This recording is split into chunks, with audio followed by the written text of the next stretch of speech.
Karibu sana mtazamaji, mimi ni Bosco Melody, lakini leo tumekuja na kitu ambacho watu wengi sana wamekuwa wakikiuliza, lakini pia wakikijadili sana katika mitandao ya kijamii. Hasa swala la ulinzi wa taarifa binafsi. Sasa mimi sio mtaalam sana. Leo nipo na wataalamu wahusika wenyewe ambao tunaweza tukafahamu mambo mengi sana kutoka kwao. Tupo na mkurugenzi wa usajili na uzingatiaji Mr. Steven Wangwe. Lakini pia tupo na mkuu wa mahusiano na mawasiliano wa PDPC Bwana Innocent Mungi. Karibuni sana Global TV. Asante sana, tunashukuru.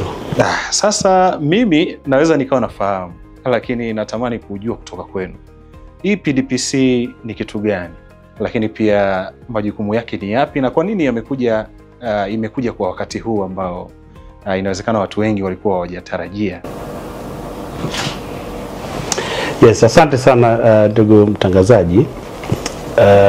PDPC ni taasisi iliyoanzishwa kwa mujibu wa sheria ya ulinzi wa taarifa binafsi namba 11 ya mwaka 2022. Na essence ya kuanzisha hii sheria ina sababu kadha wa kadha. Mimi nitaelezea chache kwa muktadha wa kuelewesha na kuiwezesha jamii kuelewa tunapotokea. Kwanza kabisa tukichukulia anga ya mtandao ilivyo, anga ya mtandao bahati mbaya haitambui mipaka ya kijiografia. Ndio maana tukiwa tunafanya kazi yetu, mtu akiwa kokote kule bado anaweza ka-access hii content. Kwa hiyo hiyo dhana ya kutokutambulika kwa mipaka ya kijiografia ilileta changamoto wakati wa kushughulikia hizi changamoto ambazo zinaweza zikatokea kwenye mitandao. Mathalan, umefanywa uhalifu, lakini inawezekana huyo aliyekufanyia uhalifu hayupo hata nchini, yuko katika nchi nyingine, kwa sababu mitandao inaruhusu hilo jambo. Kwa hiyo ili kitu kiwe kosa, lazima kiwe kosa katika nchi zote. Sasa hiyo ilileta hamasa ya hizi jumuiya za kikanda na za kimataifa kutunga sasa hizi miongozo, mikataba na itifaki za kimataifa ili kuwezesha nchi kuwa na sheria zinazoshabihiana kwenye masuala ya usalama wa mtandao. Kwa hiyo ya kwanza ilikuwa ya East Africa Community ambayo ilitoka mwaka 2008, ikatoa mwongozo wa sheria za usalama wa mtandao. Ya pili ikaja ya nchi za Jumuiya ya Kusini mwa Afrika ambayo ni SADC, ina nchi 16 na Tanzania ni mojawapo. Yenyewe iliandaa sheria za mfano za usalama wa mtandao. Na ya tatu ni hii mkataba wa Umoja wa Afrika kuhusu usalama mtandao na ulinzi wa taarifa binafsi, au ni maarufu pia kama Malabo. Ilisainiwa katika nchi inaitwa Equatorial Guinea. Kuna mji unaitwa Malabo. Mnamo tarehe 27 mwezi wa 6 mwaka 2014 walisaini huo mkataba. Kwa hiyo hii mikataba yote inaelekeza sasa hizi nchi ambazo ziko ndani ya hizo jumuiya kuhakikisha kwamba zinatunga sheria tatu za msingi za usalama mtandao. Ya kwanza ni sheria ya makosa mtandao, ili makosa yanayofanyika kwenye mtandao yatambulike kwenye uso wa sheria. Lakini ya pili ni sheria ya miamala elektroniki ambayo tutaona baadaye itatuwezesha sisi tuweze kuwa tunafanya digital signature. Wewe ukiulizia kiwanja tunaja kuonana, unasaini kwenye mtandao tu. Kwa hiyo sheria imewezesha hilo jambo. Lakini pia tumeona hata ukiomba passport au unaja kwenda ofisini kule, unajaza kila kitu kwenye mtandao, baadaye unaambiwa bwana passport yako iko tayari, unaenda kuichukua. Hiyo ni kwa sababu hiyo sheria ya pili ya miamala elektroniki. Sasa hizo mbili sisi tulitunga mwaka 2015. Lakini sheria ya tatu ambayo ni hitaji la kimataifa ni sheria ya ulinzi wa taarifa binafsi. Kwa hiyo sababu mojawapo ya kutunga hii sheria ni kutimiza matakwa ya kimataifa kwa ajili ya kulinda anga ya mtandao. Lakini sasa hivi tunajenga uchumi wa kidijitali. Ukisoma mpango wetu wa taifa wa maendeleo wa miaka 5, moja wapo kipaumbele ni kujenga uchumi wa kidijitali. Lakini uchumi wa kidijitali ni dhana ya kuwezesha watu kutumia huduma za kidijitali. Sasa watu watatumiaje kama hawaziamini? Kwa hiyo sheria inakuja pale kumpa yule mtu nguvu, yule mtu ambaye anaenda kutumia huduma hizo. Kwa sababu inamwambia bwana, mimi ukiweka data zako kwenye mtandao tutazilinda. Tutahakikisha kwamba unatoa ridhaa juu ya taarifa zako. Kwa hiyo tunasema unatoa consent and ownership kwa yule mhusika wa taarifa. Sasa hiyo inaongeza trust na imani ya watumiaji. Ile trust ikiongezeka, kuna swala la competition linaongezeka, lakini swala la ubunifu linaongezeka. Hayo yote yanachagiza uchumi wa kidijitali ambao upo kwenye mpango wa taifa. Lakini jambo lingine ni kwamba hizi kwenye teknolojia taarifa zinasambaa haraka sana. Ndugu yangu, unajua kabisa wewe ukiweka kitu kibaya, ukaeka boko pale, likaenda linafika dunia nzima ndani ya sekunde chache sana. Lakini kuna jambo zuri pia linasambaa ndani ya muda mfupi sana. Kwa hiyo mazingira hayo yameleta sasa umuhimu wa kuweza kuhakikisha kwamba tunalinda taarifa za watu na faraja zao. Kwa hiyo hizo sababu hizo kwa uchache wake ndio zimepelekea sasa kama Tanzania, ili na sisi tusiwe kama kisiwa, lakini pia kwa sababu Watanzania wengi ni watumiaji wa hizo huduma. Na endapo inatokea changamoto tutawasaidiaje? Kwa hiyo na sisi tumesubscribe kwenye hizo matakwa ya kimataifa ili kuweza kuwatengenezea Watanzania mazingira mazuri ya kuwalinda wakati wanafurahia hizo huduma za kidijitali, wakiwa na imani nazo, basi wawe na uhakika na usalama wao na faraja zao. Sawa, labda kama naweza nikapata tu kufahamu. Unajua tunazungumzia swala la taarifa binafsi. Inawezekana kuna mtu ambaye tayari ameshasikia hilo neno lakini hajui hizi taarifa binafsi ni zipi. Labda kama unaweza ukatusaidia kutufafanulia. Kuna watu huwa wanachanganya kati ya taarifa binafsi na siri binafsi. Kuna watu wanadhani siri binafsi ndio hizo taarifa binafsi, lakini siri binafsi ni siri ambayo inakuwa labda kwako mwenyewe au na wale watu uliowaamini. Lakini taarifa binafsi pia ambayo inakutambulisha ni ile ambayo inahitajika mahali unapokwenda kupata huduma, na ili waweze kukupa huduma ni lazima wakutambue. Na utambuzi huu kwa nchi yetu, jukumu la kwanza kabisa la mkusanyaji wa taarifa ni NIDA, ambaye anakusanya taarifa zetu zote, na ndio maana anatupa kile kitambulisho cha taifa, ambapo unapokwenda kutaka huduma mahali, kwa mfano unataka kupata huduma ya king'amuzi, ni lazima wajue wewe ni nani. Kwa hiyo watakwambia tunaomba namba yako ya NIDA. Ukiweka ile namba yako ya NIDA itawaeleza wewe ni nani, lakini ili wakonfamu na wakubali kabisa ni wewe, wanaweza kukuomba kuweka alama za vidole. Hili pia linatokea wakati wa kufungua akaunti, lakini tumeona wakati wa kupata laini za simu lazima uweke kidole, na kile kidole kinaenda kuthibitisha taarifa ambazo NIDA anazo kwamba huyu ndo ndugu mtangazaji. Na kwamba tumethibitisha vidole vyake bila shaka kabisa, na macho yake bila tatizo kwamba ni yeye. Kwa hiyo watakupa huduma. Sasa katika kukupa huduma, na wao watachukua taarifa zako, majina yako, hicho kitambulisho chako cha NIDA, watakuuliza unakaa wapi, post code inakuja hapo. Wataweza kukuuliza pia kama una namba ya labda una email na nini, wanakusanya taarifa. Hivyo umeenda hotelini, watataka taarifa zako ili wakupe chumba. Kwa hiyo lazima uthibitishe wewe ndo ndugu mtangazaji, au wewe ndo bwana Mungi, au wewe ndo bwana Kiganga Jogoo Kigozi Manyoya. Kwa hiyo moja kwa moja watataka waone kitambulisho chako kina majina yale, kitatokea na picha yako, lakini watakwambia weka kidole. Sasa hii ina maana gani? Ili upate huduma mahali popote ni lazima waweze kuthibitisha na kukutambua. Kama alivyosema mkurugenzi, swala la utambuzi ni hilo la kuthibitisha kama ni wewe. Sasa zile taarifa zinazoingizwa kwenye mfumo wa aina yoyote ili wewe upate huduma, upata laini ya simu, kadi ya benki, leseni ya udereva, kitambulisho labda cha kura, ndio taarifa zako binafsi, na hizi ni za kawaida.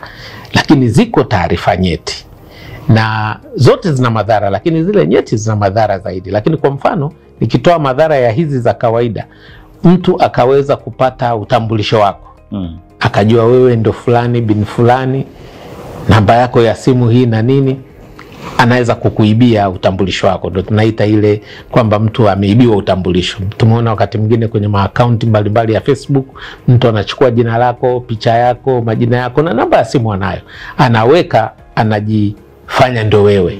Na wengine tumeona wanatuma hata message kwamba bwana tuma huku, wao nimepata shida naomba nitumie, lakini sio yeye, kwamba ana taarifa zako. Kwa hiyo identity theft ni moja ya madhara ya mtu anapochukua ule utambulisho wako akajifanya ni yeye. Na yako madhara mengi katika kila aina ya taarifa ulizonazo.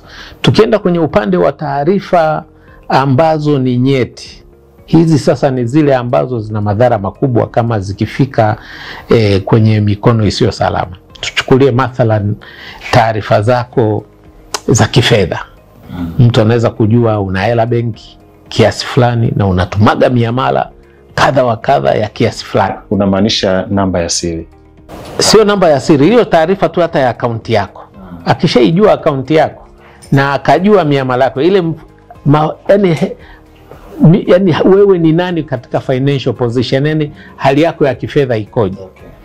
anaweza ama akakuibia. Tunaona watu wengine zamani walikuwa wanaibiwa kwenye mabenki, unaenda kuchukua hela lakini mle ndani benki labda wanasema wanakuwa wafanyakazi wengine sio waaminifu. Sio benki huwa inafanya vile, ni baadhi ya wafanyakazi wasio waaminifu. Wanatoa taarifa zako, wanasema kuna jamaa anatoka hapa anakuja amevaa suti nyeusi amebeba mic ya Global TV. Huyu ametoka kuchukua mshiko hapa. Kwa hiyo ukitoka tu pale nje unakuta unapigwa risasi au nini. Sasa hayo ni madhara mtu akijua taarifa zako za fedha. Lakini sisi wote hapa ni marehemu watarajiwa. Kila mtu ana hali yake ya kiafya.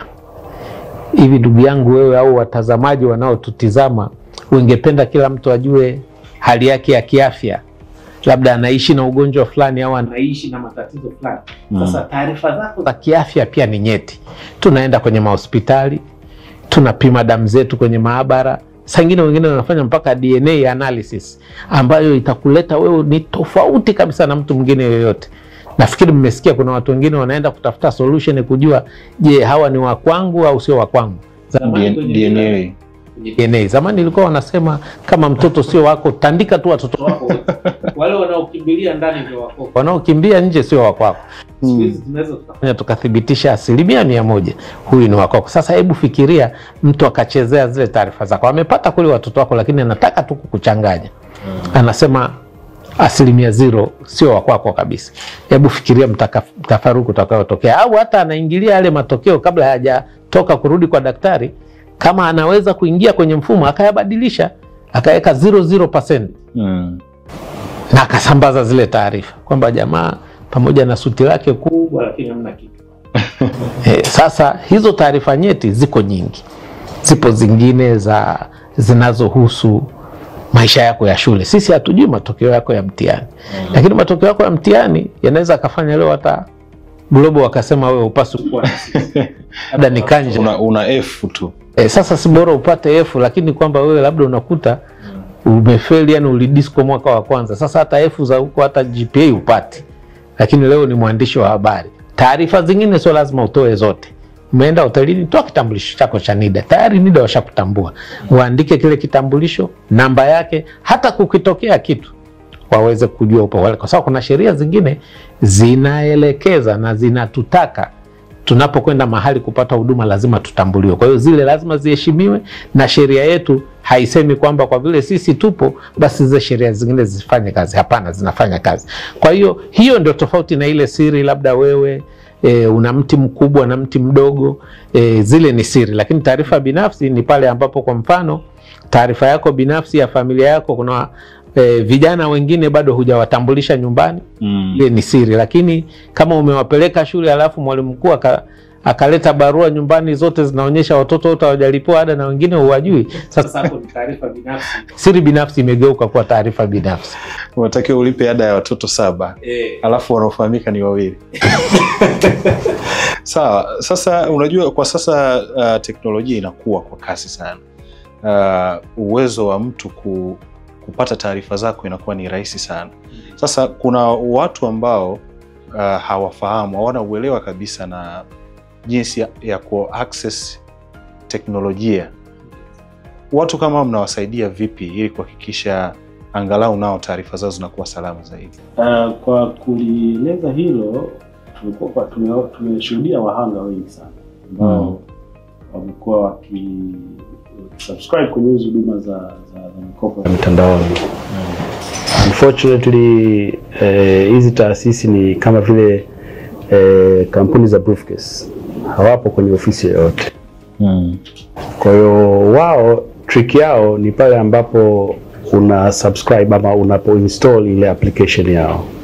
So wao wameka condition kwamba ili aweze kukupa mkopo lazima uinstall application yake, na kabla installation haijakamilika anakuprompt umruhusu kutumia contact book yako yote. Una allow access to the whole contact ya kwako. Bila kujua kwamba huyu anatumia hii ili in the near future aitumie kwa ajili ya kukudhalilisha. Na udhalilishaji huo ni kwa mantiki kwamba yani anaweza akakopesha hata shilingi 15,000 au akakopesha hata 10,000, lakini anadhalilisha kwenye contract book yako yote. Na nakumbuka kuna wakati nilienda shuleni kwa kijana wangu. Nikakuta mzazi anasema, nimetumiwa message, huyu mwalimu amechukua hela sehemu hajarudisha na hao jamaa washamfanyia vurugu mwalimu fulani. Sasa ikawa inamletea shida yule mzazi. Sasa mimi nitakubalije mtoto wangu afundishwe na mzazi wa namna hii? Kumbe wala sio issue ya mzazi, ni issue ya wale jamaa walivyo tumia taarifa zake vibaya. Kwa hiyo pale kuna makosa matatu. Kosa la kwanza, hiyo kampuni ya mitandao ilichofanya ni kumnyima haki ya consent ama ridhaa. Wamemdanganya kwamba bana tunataka Facebook yako, lakini hawaliichukua bila yeye kujua kwamba wataitumia vile. Lakini kosa la pili ni kwamba wamefanya udhalilishaji wa mtandaoni. Na kosa la tatu, wamepeleka taarifa za uongo kuhusu yule kwa ajili ya kumchafua. Kwa hiyo tumeshirikiana na Benki Kuu ya Tanzania, Mamlaka ya Mawasiliano ya Tanzania pamoja na vyombo vya ulinzi na usalama. Angalau kwanza tumefutia leseni, lakini pia tumevizuia visioperate hapa nchini. Sawa, kwa kumalizia, ukiacha na mtu kuja kuripoti kwamba taarifa zake binafsi zimevujishwa bila ridhaa yake, kuna watu ambao wanachukua taarifa binafsi lakini pia ni sijui ni waite makampuni ama taasisi ambazo hazijasajiliwa, huwezi kuzifahamu. Mfano hao watu ambao wanafanya vikoba wanachukua taarifa binafsi za watu na wanakaa nazo. Sasa huyu mtu mnamfikia vipi ikiwa hakuna yeyote ambaye amekuja kuripoti kama kuna tatizo likitokea? Sisi kama tume hatusubiri mtu aje kulalamika. Kama tukiona kuna mahali kuna tatizo la uvunjwaji wa ile sheria ya ulinzi wa taarifa binafsi, huwa tunaingilia kati. Naweza nikatoa mfano, mtakumbuka mliona taarifa yetu ya CCTV mahali fulani zilikuwa zinachukua mpaka watu wakiwa kwenye maeneo ambayo ni binafsi kabisa. Lakini na zile video zilirushwa mtandaoni zikionyesha mtu mmoja anaumwa na nini na ni mtu maarufu. Kwa hiyo waliingia faragha yake wakati akipata matibabu, akifanya mazoezi magumu sana, na watu wengine wakatangaza mpaka kwamba sasa huyu amebakisha siku moja kufariki. Sasa sisi tunapoona, tulitoa tamko kwamba watu wote wenye CCTV hatusemi wasiziweke, lakini waweke huku wakizingatia faragha na ulinzi wa taarifa za wale wanaoenda kwenye lile eneo, ikiwa ni pamoja na kuweka ridhaa, tangazo la ridhaa na tangazo la tahadhari kwamba nyumba hii, shule hii, hospitali hii, kanisa hili lina mitambo ya ulinzi zikiwemo CCTV.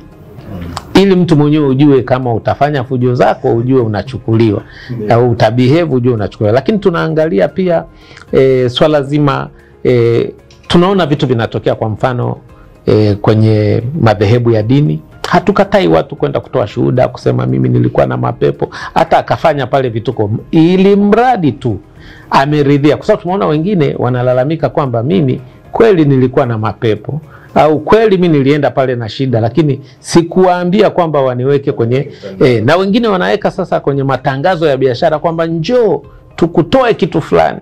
Au unawekwa pale, huyu ndugu mtangazaji alikuwa mzinzi wa kupindukia, lakini sasa hivi ameacha. Lakini sasa kile kije yule mtu anaridhia aonekane alikuwa mzinzi au aonekane alikuwa mchawi. Maana kuna moja mimi niliona kabisa wanasema mtu ni kiboko ya wachawi, anaweza kufanya kitu fulani kwamba na kaonyesha wachawi wengine tu wameanguka na ungo na wamekaa pale. Lakini ukiwaangalia wale watu hawawezi hata kujitetea. Je, hata kama ni kweli au sio kweli, lakini ameridhia.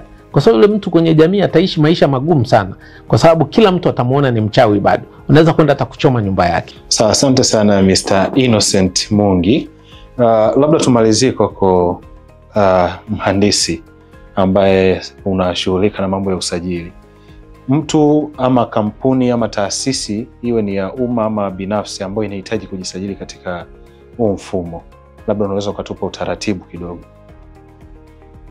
Asante sana ndugu mtangazaji. Na hii ni taasisi zote basically, makampuni binafsi, taasisi za umma, zote zinapaswa kusajili kwa mujibu wa sheria.